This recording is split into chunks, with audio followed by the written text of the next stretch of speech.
तुम्बाड़ एक ऐसी मूवी जो इंडियन सिनेमा की कुछ गिनी चुनी बेस्ट मूवीज में से एक है, जहां पर लव स्टोरी से हटकर एक अलग कहानी बताई गई है। और ये एक ऐसी मूवी थी जो ऑस्कर डिजर्व कर रही थी। कहानी की शुरुआत होती है एक पौराणिक कथा के साथ, जहां हमें बताया जाता है पूर्ति की देवी के बारे में। पूर्ति की देवी जो कि अनगिनत सोने और अनाज का प्रतीक है, और यह पृथ्वी देवी की कोख है। पृथ्वी की रचना के बाद देवी ने अपनी कोख से 16 करोड़ देवी देवताओं को जन्म दिया, लेकिन हर माँ की तरह देवी को सबसे ज्यादा प्यारी अपनी पहली संतान थी, जिसका नाम था हस्तर। लेकिन हमें आज के समय में हस्तर का जिक्र कहीं पर भी नहीं मिलेगा, क्योंकि हस्तर सारा सोना और अनाज सिर्फ अपने लिए चाहता था। सोना तो उसने अपनी कपट से पा लिया, लेकिन जब वह अनाज पाने बढ़ा तो सारे देवी देवताओं ने उस पर हमला किया और उसे अनाज पाने से रोक लिया। पूर्ति की देवी ने हस्तर को बचा लिया, लेकिन उसे बचाने की एक शर्त थी कि उसकी पूजा कोई नहीं करेगा और उसका नाम भुला दिया जाएगा। कई युग बीत गए, हस्तर अपनी माँ की कोख में सोता रहा।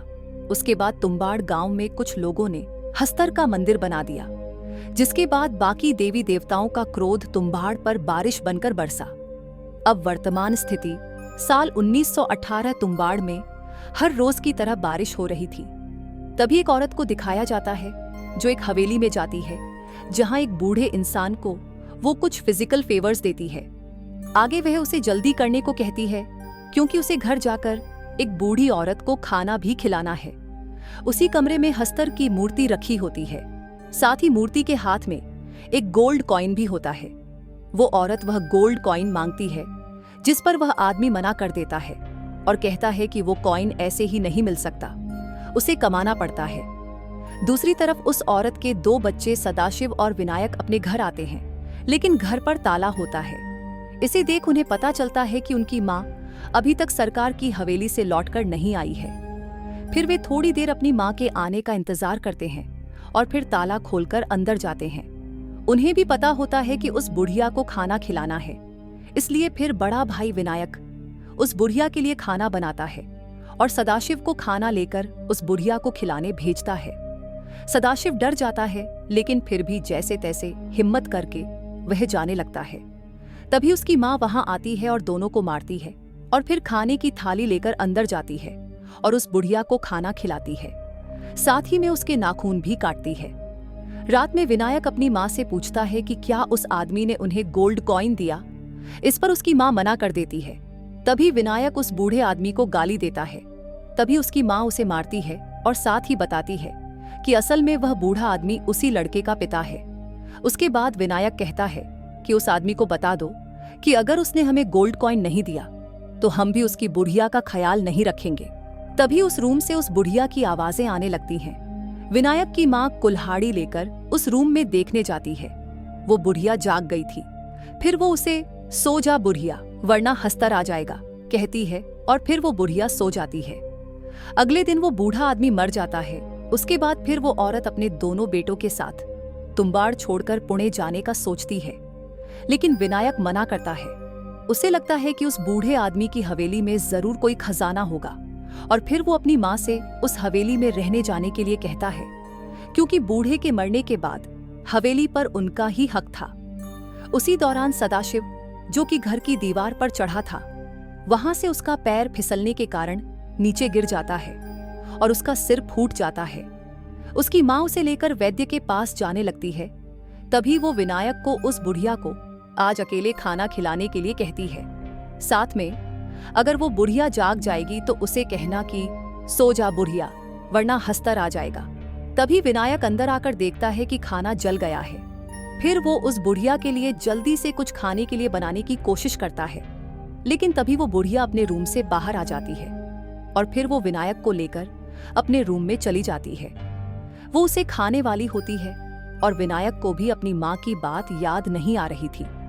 दरअसल उस बुढ़िया को हस्तर का वरदान मिला था, जिस कारण वो अमर थी। चाहे उसका शरीर पूरा सड़ क्यों ना जाए, फिर भी वो जिंदा रहेगी। तभी विनायक को अपनी माँ की बात याद आती है और वो उस बुढ़िया से सो जा बुढ़िया, वरना हस्तर आ जाएगा, कहता है, और वो बुढ़िया सो जाती है। उसके बाद उसकी माँ आती है। उसके साथ सदाशिव नहीं होता है। फिर विनायक उसकी माँ से सदाशिव के बारे में पूछता है, जिस पर उसकी माँ बताती है कि सदाशिव की मौत हो गई है। फिर वो उसका अंतिम संस्कार करके तुम्बाड़ से जाने लगते हैं। जाते वक्त विनायक अपनी माँ से कहता है कि क्यों ना हम उस बुढ़िया को बांध दें और उससे उस हवेली के खजाने के बारे में पूछें। विनायक के लालच से गुस्सा होकर उसकी माँ उसे बहुत मारती है और साथ ही में उसे कभी भी वापस तुम्बाड़ न आने के लिए कहती है। 15 साल बाद विनायक का लालच नहीं छूटता और वो 15 साल बाद फिर से तुम्बाड़ आ जाता है। वो अपने पुराने घर जाता है जहां पर वो बुढ़िया अभी भी जिंदा होती है। उसका शरीर पूरी तरह सड़ चुका होता है, लेकिन फिर भी वो जिंदा होती है। आगे फिर विनायक उससे खजाने के बारे में पूछता है। साथ ही में अगर वो उसे खजाने के बारे में बताएगी तो उसे आधा खजाना देने का वादा करता है। लेकिन उस बुढ़िया को खजाने से कोई मतलब नहीं था, उसे बस मुक्ति चाहिए थी। फिर वो उसे खजाने के बारे में बताती है। फिर विनायक उस हवेली में जाकर खुदाई करता है जहां उसे पूर्ति की देवी का चिन्ह मिलता है और साथ ही में खजाने का राज भी। उसके बाद वो घर आकर उस बुढ़िया को जलाकर उसे मुक्ति देता है। इसके बाद विनायक पुणे आता है और फिर राघव से मिलता है जिसने उसे उधार दिया था। उसके बाद वो उसे सोने के सिक्के देकर अपना उद्धार चुका देता है। उसके बाद विनायक बार बार तुम्बाड़ जाने लगता है और वहां से सोने के सिक्के लाने लगता है। वो सिक्के राघव को बेचता था, जिसके बाद देखते ही देखते उसकी कम समय में ही बहुत तरक्की हो जाती है। आगे राघव विनायक को पार्टनरशिप का ऑफर देता है, लेकिन विनायक नहीं मानता। जिसके बाद राघव विनायक के घर एक काम वाली लड़की लाता है, लेकिन असलियत में उसने वो लड़की विनायक की अय्याशी के लिए लाई थी ताकि विनायक उस लड़की के साथ बिजी रहे और राघव तुम्बाड़ जाकर खजाने का राज जान पाए। वो लड़की विनायक को ये सारी बातें बता देती है, जिसके बाद विनायक तुम्बाड़ जाता है। वहां उसे राघव दिखता है कि राघव को जाल में फंसाने के लिए विनायक उसके सामने एक कुएं में जाता है और सिक्के लेकर बाहर आता है। जिसके बाद राघव के मन में भी लालच आता है और वो भी विनायक के वहां से जाने के बाद कुएं में जाता है, जहां उसे एक बड़ी संदूक दिखती है जिसके अंदर से कोख में जाने का रास्ता होता है। राघव अंदर जाता है, लेकिन उसे सोना नहीं मिलता। उल्टा वो ये सब देखकर घबरा जाता है। तभी उसे वहां एक डिब्बा दिखता है, जिसे खोलने पर उसके अंदर आटे से बनी एक गुड़िया होती है। जैसे ही राघव आटे की गुड़िया निकालता है, तभी हस्तर वहां आकर उस पर हमला करता है। उसके बाद विनायक वहां आता है। वो राघव से कहता है, सो जा राघव, वरना हस्तर आ जाएगा। और फिर राघव सो जाता है। उसके बाद विनायक सूखे आटे से अपनी चारों तरफ एक सर्कल बना देता है और फिर गीले आटे की एक गुड़िया निकालता है। जिसके बाद हस्तर वहां आ जाता है, लेकिन हस्तर सिर्फ गीले आटे को ही हाथ लगा सकता था। अगर वो सूखे आटे को हाथ लगाए तो वो जल सकता था, जिस कारण वो सर्कल पर नहीं आ सकता था। उसके बाद विनायक गीले आटे की गुड़िया हस्तर की तरफ फेंकता है। हस्तर उसे खाने में बिजी रहता है। तभी विनायक उसकी पोटली खोलता है, जिसके अंदर से सोने के सिक्के बाहर निकलते हैं। विनायक फटाफट वो सिक्के उठाने लगता है, क्योंकि उसके पास बस हस्तर के गुड़िया खाने तक का ही समय होता है। विनायक सिक्के उठाकर वहां से जाने लगता है। जाते जाते वो राघव की बॉडी पर लालटेन फेंकता है और उसे जलाकर मुक्ति देता है। फिर वो वहां से जाने लगता है। हस्तर उसके पीछे आता है, लेकिन वो वहां से निकलने में कामयाब हो जाता है।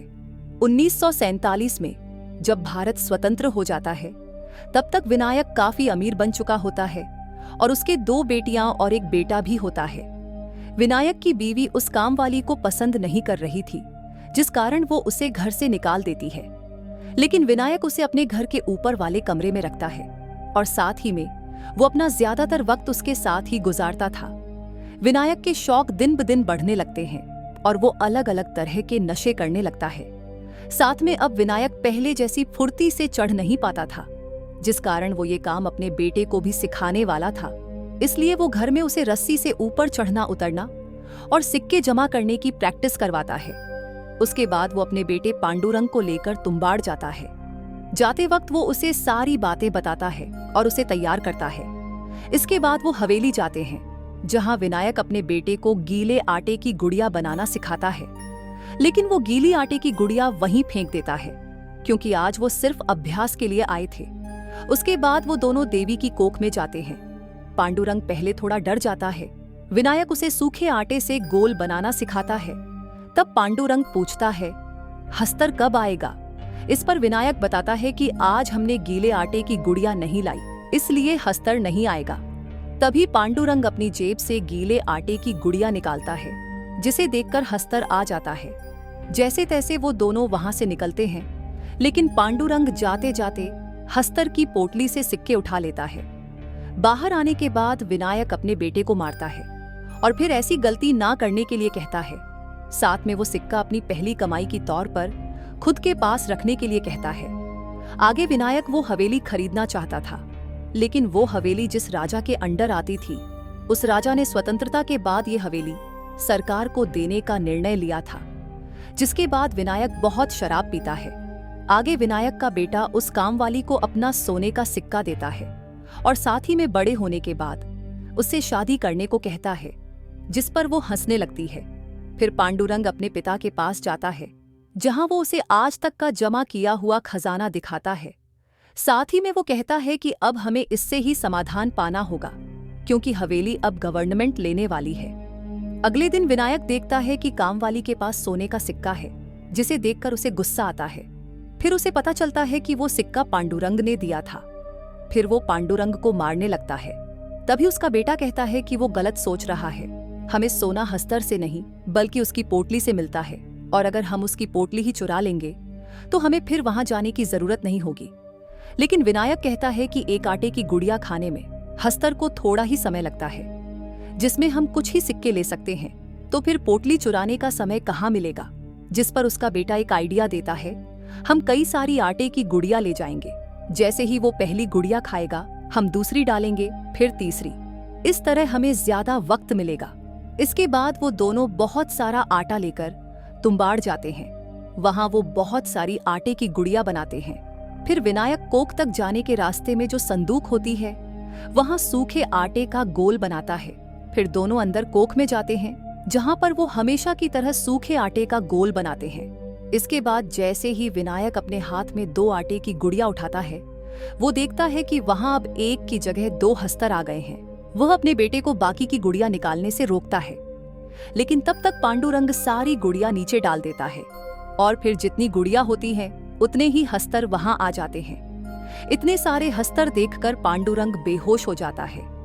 अपने बेटे को बचाने के लिए विनायक सारी आटे की गुड़िया अपने शरीर पर बांध लेता है और फिर कोख से बाहर जाने लगता है। जिसके बाद हस्तर उसके पीछे जाते हैं। कुछ हस्तर नीचे सूखे आटे पर गिरकर नष्ट हो जाते हैं। बाकी हस्तर भी विनायक ने जो ऊपर गोल बनाया था संदूक के यहाँ पर, उसके कारण नष्ट हो जाते हैं। पांडुरंग बाहर आ जाता है और देखता है कि हस्तर के काटने से उसके पिता भी दादी जैसे हो गए हैं। विनायक अपने बेटे को हस्तर की पोटली देता है, लेकिन वो नहीं लेता। उसे समझ आता है कि ये सब उसके लालच के कारण हुआ है और लालच बुरी बात है। इसके बाद वो अपने पिता को जलाकर मुक्ति देता है और फिर हमेशा के लिए उस हवेली का दरवाजा बंद कर वहां से चला जाता है। और इस तरह खजाने के लालच से शुरू हुई कहानी यहाँ खत्म हो जाती है। अगर आपको ये वीडियो पसंद आई हो तो लाइक करें, कमेंट करके बताएं कि कहानी का कौन सा मोमेंट सबसे ज्यादा इंटेंस लगा, और चैनल को सब्सक्राइब करना न भूलें।